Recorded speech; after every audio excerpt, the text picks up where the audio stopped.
¿Alguna vez te han culpado por algo que no hiciste y pensaste que la vida era injusta? Quizás tu hermano mayor logró convencer a tu mamá de que fuiste tú quien rompió los platos. O un profesor te castigó por hacer travesuras en clase cuando eras inocente. Pues alégrate de no haber vivido durante la Edad Media.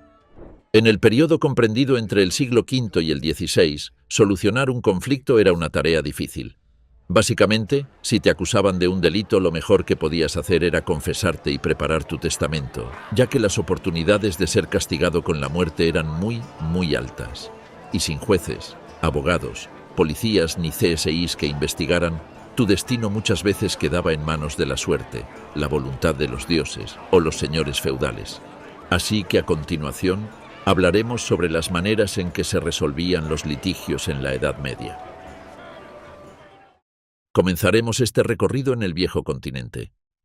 Y es que en muchas zonas de Europa, el encargado de impartir justicia era el mismo señor feudal. Si alguien acusaba a otro de cometer un crimen o existían problemas entre los plebeyos, estos debían acudir a él para ser juzgados. Los motivos para visitarlo podían ser muy variados e iban desde problemas con los límites de la tierra, robos de cosecha, hasta asesinatos. Aunque también existía la posibilidad de que fuera él quien solicitara tu presencia para que respondieses por el horrendo delito de no concederle su derecho de pernada. O sea, que si no le dejabas acostarse con tu esposa en tu noche de bodas, podías ir preparando el cuello. Las causas solían ser variadas y de difícil solución, por lo que un noble podía dedicar jornadas completas a escuchar los problemas de sus plebeyos, y a veces hasta debía convocar a todo su equipo de asesoramiento legal para que lo asistieran. Pero no estamos hablando de Harvey Specter ni Mike Ross, sino de otros vasallos o sirvientes suyos que actuaban como jurados o consejeros. Lo normal era que estos juicios destacaran por el tráfico de influencias, sobornos, corrupción y decisiones injustas. Una bonita tradición que se ha mantenido hasta nuestros días. Y es que las autoridades no protegían a los ciudadanos indefensos y sin derechos durante el siglo XXI, durante el medioevo. Aunque, dependiendo de la región y el país de residencia, podían existir sistemas legales muy estrictos. Dejamos Europa y nos vamos al otro lado del mundo, hacia el Japón feudal, donde también se las arreglaron para resolver los conflictos que diariamente ocurrían. Generalmente los señores feudales y los samuráis solían solucionar cualquier asunto basándose en conceptos como la lealtad, honor y la jerarquía del clan al que pertenecías. Por lo que, si ofendías el honor de algún samurái y tu clan no era muy poderoso o no mantenías las mejores relaciones con tu señor, podías encontrarte en la obligación de pelear en un duelo contra el ofendido. Por otra parte, en Japón, durante la Edad Media, no veían nada mal que una persona se tomara la justicia por sus propias manos. Es más, crearon todo un sistema de reglas y leyes para que esto ocurriera, conocido como el katakyuchi. Ya saben, por eso de que el desorden debe ser con orden. Aunque fue legislado oficialmente durante el período Edo, la costumbre de tomar represalias como parte de una venganza ya se ejercía desde varios siglos atrás. En el Nihon Shoki, segundo libro más antiguo de Japón, y que data del siglo VII, ya se mencionan casos que respaldan esta costumbre, aunque por general solo estaba permitida a aquellos de jerarquía samurái. El alcance del katakyuchi se limitaba a los casos de asesinatos de familiares directos como un padre o un hermano mayor, pero no estaba permitido cuando se trataba de un descendiente como un hijo o la esposa. Además, rara vez se ejercía este derecho contra alguien que no fuera un familiar de sangre de la persona agraviada, por lo que si el asesino de tu padre había sido tu señor feudal, allí el katakyuchi te decía que no podían hacer nada. Para cometer la venganza, el familiar encargado debía anunciarlo a las autoridades y recibir su permiso, pues de hacerlo sin consentimiento podía ser juzgado como un asesino. Durante el duelo, la persona que había cometido el primer asesinato tenía el derecho a defenderse, pero si moría su familia del nuevo muerto, no tenía permitido vengarse. Aunque casi siempre el katakyuchi era ejercido por samuráis, en ocasiones miembros de otras clases sociales lo aplicaban, incluso niños. Cuando un jefe de familia era asesinado, su hijo legítimo debía vengarlo, o no podría heredar el apellido de su padre. Nos mantenemos en Asia, pero ahora hablaremos sobre uno de los imperios más grandes de la historia, los mongoles. El imperio mongol fue una de las grandes potencias militares y políticas de su tiempo, y esto fue en parte a su fuerte caballería y a la disciplina y obediencia entre sus tropas y ciudadanos. Pero ese logro no fue obra de la casualidad, sino que formaba parte de un plan ideado por el mismísimo Khan de Keynes. Una mañana, el bueno de Genghis decidió establecer una ley que gobernaría la vida política, social y cultural de la nación. Este cuerpo de ley contendría obligaciones de todo tipo, algunas relacionadas con la guerra, como solo negociar con el enemigo cuando la derrota fuese total. Otras explicaban cómo debían tratar a los superiores. E incluso contenía leyes para proteger a las mujeres y evitar que fueran secuestradas y obligadas a casarse con hombres de otras tribus. Una práctica que, al parecer, estaba muy extendida por aquellos tiempos. Este código legal fue conocido como Yasa, y al mismo tiempo que era de estricto cumplimiento también era, contradictoriamente, un archivo clasificado como supersecreto. Sí, como lo oyes, la lectura de la Yasa era un privilegio reservado exclusivamente para los Keynes y algunos consejeros cercanos. ¿Y los pobres ciudadanos que debían cumplirlo? Pues se enteraban de su contenido de manera oral. Y más le valía enterarse, porque si eras un mongol con complejo de vaquero y tomabas prestado un caballo o un buey con la intención de no devolverlo, el sheriff mongol te mataría, partiéndote en dos mitades. Por otra parte, los mongoles no fueron el único imperio que durante la Edad Media gestionó los conflictos entre sus ciudadanos basándose en un cuerpo de ley.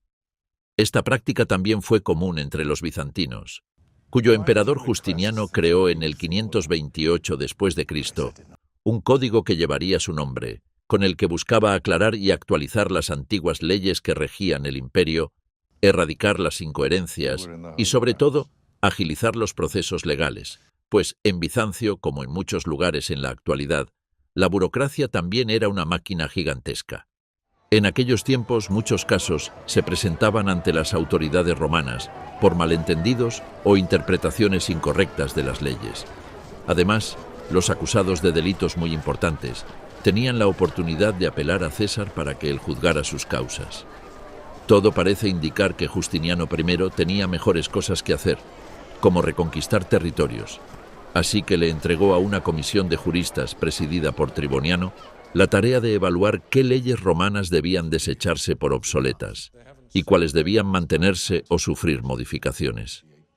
El objetivo detrás de este enorme proyecto era establecer una legislación más clara, pero claro, no lo tenían los encargados de la misión cuando la aceptaron, pues para completarla debieron revisar al detalle más de 2.000 libros y 3 millones de líneas de texto legal. Todo eso sin poder utilizar ChatGPT. El código de Justiniano abarcaba todos los aspectos de la vida y la sociedad del Imperio bizantino, desde los poderes del emperador, los deberes de los funcionarios, hasta las leyes que regulaban los impuestos y las herencias. Además, las cuestiones eclesiásticas adquirieron una mayor relevancia de acuerdo a este cuerpo de ley, pues la Iglesia ya comenzaba a ser una institución clave dentro de la sociedad medieval. Y no tardó en adquirir la potestad de mediar, acusar o incluso establecer sentencias que en la actualidad consideraríamos bastante injustas. La Iglesia en el medioevo poseía un poder jurídico enorme. No solo eran capaces de multar, condenar, excomulgar o enjuiciar a los clérigos, sino también a personas laicas, pues su poder e influencia trascendía el plano espiritual y se concretaba en la sociedad mediante escuelas, hospitales y hasta tierras que formaban parte de su propiedad. Para la Edad Media el cristianismo ya poseía su propio sistema legal, el cual era conocido como derecho canónico. Este se basaba en la Biblia, los escritos de los padres de la Iglesia, los acuerdos de los concilios y los decretos papales. En el año 1140, un monje jurista llamado Graciano inició la redacción de una obra monumental que buscaba conciliar las normas canónicas que existían en la Iglesia, muchas de las cuales se contradecían unas con otras. El trabajo le tomó su tiempo, pero para 1142 ya había terminado la obra y solo le quedaba darle promoción en las redes sociales de la época, o sea, el boca a boca. La autoridad de los textos recogidos en el Decreto de Graciano y su alta utilidad práctica provocaron que cada vez se acudiera más a él, con el objetivo de discernir sobre cuestiones de derecho canónico. Y es que, hasta el momento de su publicación, existía una mezcla poco clara de jurisdicciones civiles y la eclesiástico. La labor de Graciano fue fundamental para definir hasta dónde llegaban los poderes civiles y los de la Iglesia, y qué caso debían juzgar cada uno. La influencia de Graciano y su obra fue tan grande, que hasta le hizo merecedor de un lugar en el paraíso, pero no en ese que imaginas, donde seguro se encuentra también, sino en el libro del poeta italiano Dante Alighieri, quien le rinde honores como uno de los doctores de la Iglesia, reconociendo la trascendencia de su labor. Abades, obispos y jueces nombrados por el mismísimo Papa usaban el decreto de Graciano y sus posteriores actualizaciones. Estos podían ofrecer asilo temporal a personas acusadas de distintos crímenes para evitar que la contraparte acusadora pudiera ejercer de verdugo contra ellos, aunque el derecho canónico era usado sobre todo para juzgar temas relacionados con el clero, la moral, los juramentos y hasta los matrimonios. En aquellos tiempos medievales no existían los shows de Laura o caso cerrado, por lo que eran los sacerdotes los encargados de solucionar las disputas civiles y familiares. Como sucedió en el escandaloso proceso de divorcio del rey Enrique VIII de Inglaterra. Este monarca inglés deseaba tener un hijo varón legítimo, cosa que no había conseguido, aunque ilegítimo ya tenía al menos uno. El problema estaba en que se había enamorado de Ana Bolena, por lo que ya no quería seguir viviendo con su esposa Catalina, pero para divorciarse y casarse nuevamente, pues debía obtener el permiso de divorcio por parte del Papa, quien tenía que declarar nulo el matrimonio. En este proceso, como muchas otras veces durante la Edad Media, intervinieron múltiples jugadores en un ajedrez político enorme. El Papa Clemente VII se sentía presionado, muy presionado por el gobernante español Carlos V, pariente de la esposa de la que querían deshacerse, mientras Enrique no cedía en su empeño de separarse para volver a contraer nupcias. Con este motivo, enviaba constantemente emisarios a Roma a reunirse con el sumo pontífice. Entonces comenzaron los bulos y los rumores. Que si Catalina, que había estado casada anteriormente pero sin llegar a consumar, ya había tenido relaciones con su primer esposo, y esto daba la razón a los ingleses. El asunto comenzó a demorarse hasta el punto que un Enrique VIII desesperado decidió retirar a varios clérigos de sus cargos políticos en Inglaterra y romper con la Iglesia católica, fundando una nueva iglesia, la anglicana, de la cual él sería la máxima autoridad.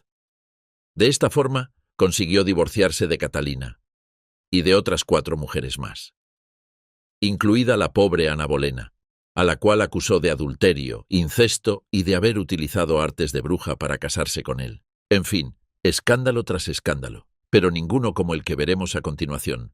Y es que, sin duda alguna, el caso más famoso en el que participó el sistema legal de la Iglesia durante la Edad Media ocurrió hacia finales de este periodo histórico, cuando se vio envuelta en un complejo duelo entre franceses e ingleses. Y no hablamos del Mundial de Fútbol, sino de una compleja telaraña política que llevó a la hoguera a Juana de Arco.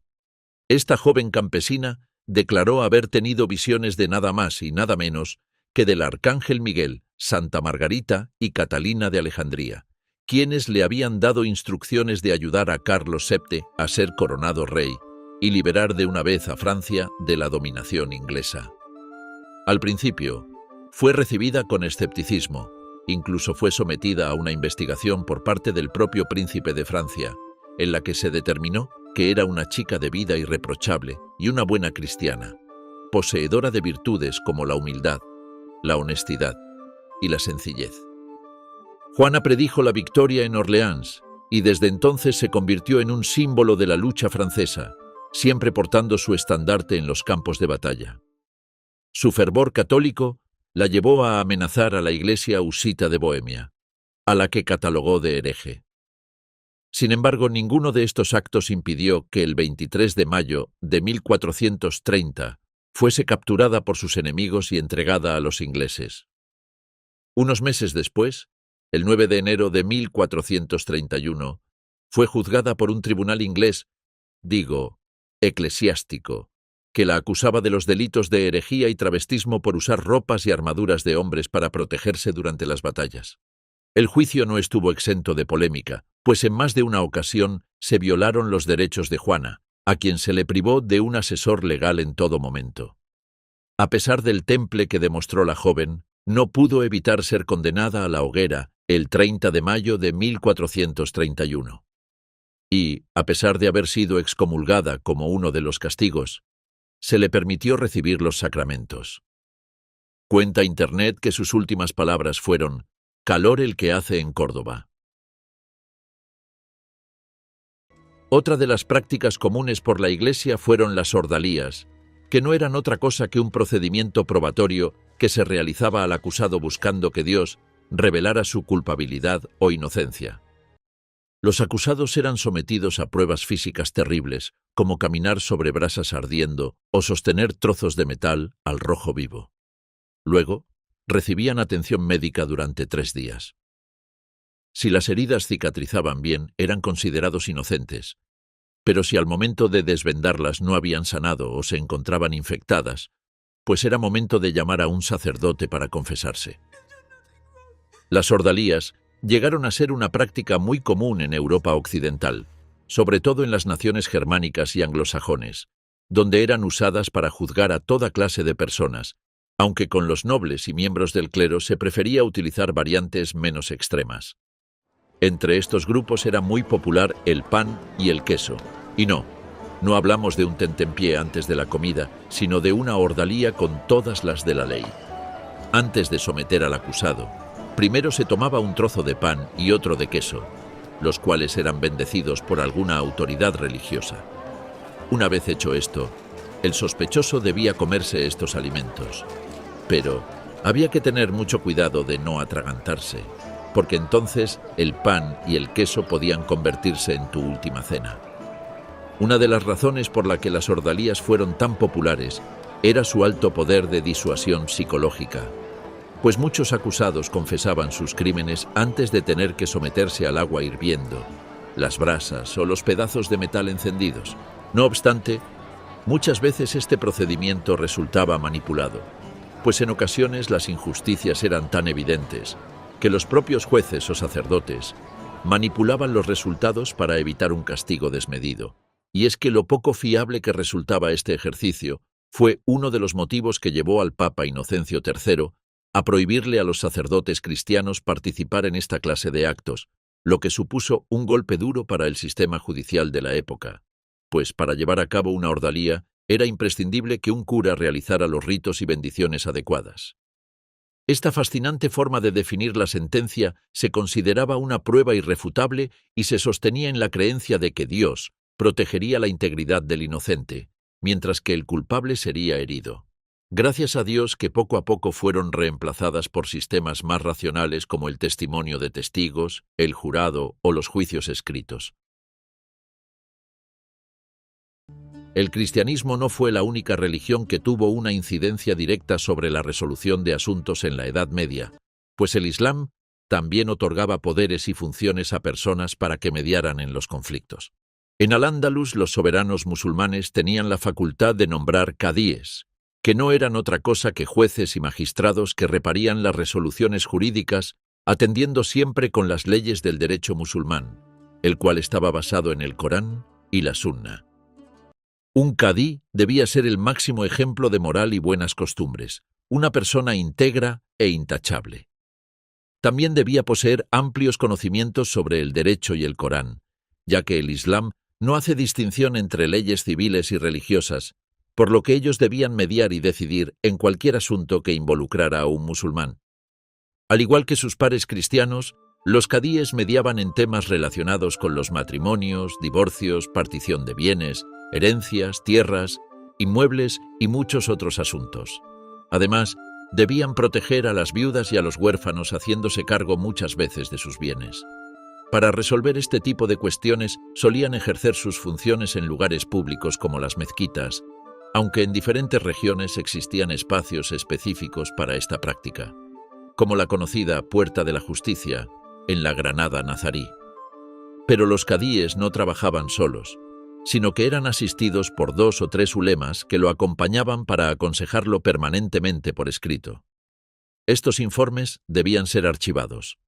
Los cadíes alcanzaron un prestigio enorme dentro de la población, pues muchas veces eran los únicos que se atrevían a defenderlos de los agravios de los gobernantes. Al mismo tiempo, su autoridad era tan alta que muy pocos soberanos se atrevían a desafiarlos o contradecir sus sentencias. Su posición jerárquica era tan elevada que los califas no se atrevían a despedirlos de su cargo, sino que eran los propios cadíes quienes renunciaban a su puesto. Ahora, es posible que todos hayamos escuchado y hasta usado la expresión «corre por tu vida». Pero en la Edad Media era muy común que alguien te dijera «pelea por tu vida». Y es que la forma de ordalía más famosa durante el medioevo fue el juicio por combate. Algo así como un UFC o velada del año extremo, en el que el perdedor sería condenado y el vencedor era declarado justo e inocente, pues el bueno de Diosito le había otorgado la victoria. Los juicios por combate fueron muy comunes en el Sacro Imperio Germánico entre los siglos IX y XIV, aunque también se practicaron en Francia e Inglaterra. Sin embargo, el más famoso de todos los tiempos ocurrió en Desembarco del Rey, cuando Oberyn Martell y Ser Gregor Clegane, más conocido como La Montaña, se enfrentaron para definir el destino de Tyrion Lannister. Pero, aunque en Juego de Tronos estos duelos a muerte lucen espectaculares, en la vida real bastaba con que uno de los contrincantes se rindiese para declarar la sentencia. Lamento decepcionarlos más que el final de la serie. Y es que este tipo de juicios estaban regulados por varios códigos legales germánicos y en los combates no peleaban el acusador y el acusado, sino sus representantes. Por otro lado, los nobles sentían mucha afición a resolver sus rencillas por esta vía, pues mientras los ciudadanos comunes estaban obligados por ley a acudir a magistrados a efectuar sus denuncias, un miembro de la nobleza tenía el derecho de retar a otro sin que mediara un representante legal. Los ingleses tenían bien definido cuándo se debía celebrar un juicio por combate. Si el acusado era descubierto infraganti, no podía solicitar este tipo de trato. De igual forma, si el acusador era una mujer, un menor de edad, una persona mayor de 60 años o un discapacitado, se rechazaba por completo esta opción y el caso debía ser analizado por un jurado. Eso sí, de llegar a celebrarse, se efectuaría en el salón de un juzgado. Y si el presunto criminal perdía, era colgado en el acto. Ahora, quizás los juicios por combate de Juego de Tronos sean un poco diferentes a como sucedieron en realidad, pero no significa que no hayamos visto esta forma de resolver los conflictos en el cine. Bueno, aunque por el rendimiento en taquilla que tuvo El último duelo, es probable que no la hayas visto. Y es que la película dirigida por Ridley Scott nos cuenta la historia del último de estos procesos celebrados en Francia, el cual involucró a los caballeros Jean de Carrouge y Jacques Legris.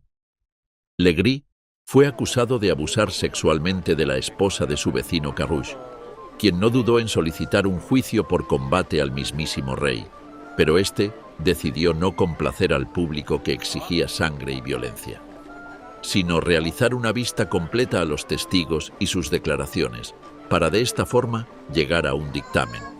En caso de no ser posible, se celebraría el juicio por combate. Todas las figuras involucradas en el caso fueron llamadas a declarar durante el juicio. Incluso, el escudero de Legris y algunos de sus sirvientes fueron sometidos a torturas para comprobar que sus declaraciones eran ciertas, algo que era costumbre que se hiciera con los testigos de origen humilde. La audiencia se celebró durante varios meses sin conseguir definir la culpabilidad del acusado, que constantemente defendía su inocencia, declarando que todo eran invenciones de Jean de Carrouge. Pero, a medida que el proceso avanzaba, el testimonio de Legris sufrió varios golpes, hasta perder toda la credibilidad que poseía. Las incesantes acusaciones de la esposa de Carrouge y la detención, también por violación, de uno de los hombres que habían respaldado su coartada, terminaron por afectarlo ante el Parlamento. Finalmente, el juicio por combate se celebró y el desenlace resultó fatal para Legris, cuya inocencia o culpabilidad no quedaron del todo probadas ante los ojos de los historiadores que han estudiado el caso con el pasar de los años. Otro aspecto a tener en cuenta sobre la Edad Media es que en estas todavía no existían las terapias de pareja, pero sí la posibilidad de resolver las disputas maritales con un juicio por combate. Al menos así lo demuestran algunos manuscritos ilustrados de la época. Sin embargo, las peleas entre hombres y mujeres estaban sujetas a reglas diferentes que las que regían el comportamiento de las batallas entre hombres. En primer lugar, se buscaba que la pelea fuese lo más pareja posible en todo momento. Por esta razón, el combate ocurría dentro de un círculo, con el hombre introducido en una zanja hasta la cintura y con una de sus manos atada a la espalda. Mientras, su esposa tendría total libertad de movimientos en la superficie. ¿Las armas? Pues adelantándose varios siglos a esas mujeres que lanzan objetos a los esposos, la dama estaría armada con 3 piedras y su marido intentaría golpearla con palos de madera. De acuerdo con Hans Talhofer, uno de los grandes profesores de esgrima medieval, el hombre debía vestir un traje ajustado con capucha. Imaginamos que para defenderse de las pedradas, y su esposa llevaría una camisa larga especial con una manga alargada y cerrada donde portaría la piedra. Estos combates resultaban auténticos espectáculos, y aunque parecen sacados de la ficción, hay registros de al menos uno, ocurrido en el siglo XIII en Berna, actual Suiza, donde una vez más las féminas demostraron su poder cuando la esposa resultó vencedora en el ring contra su marido. Con el paso del tiempo, los juicios por combate quedaron abolidos, dando lugar a los duelos, los que también resultaron prohibidos cuando comenzaron a disponerse de otras maneras menos violentas para solucionar los conflictos. Así que, recuerda, la próxima vez que te culpen de algo que no hiciste, o alguien ofenda tu honor y pienses que es injusto contigo, recuerda que siempre tienes la oportunidad de exigir un juicio por combate. Esperemos que los dioses estén de tu lado.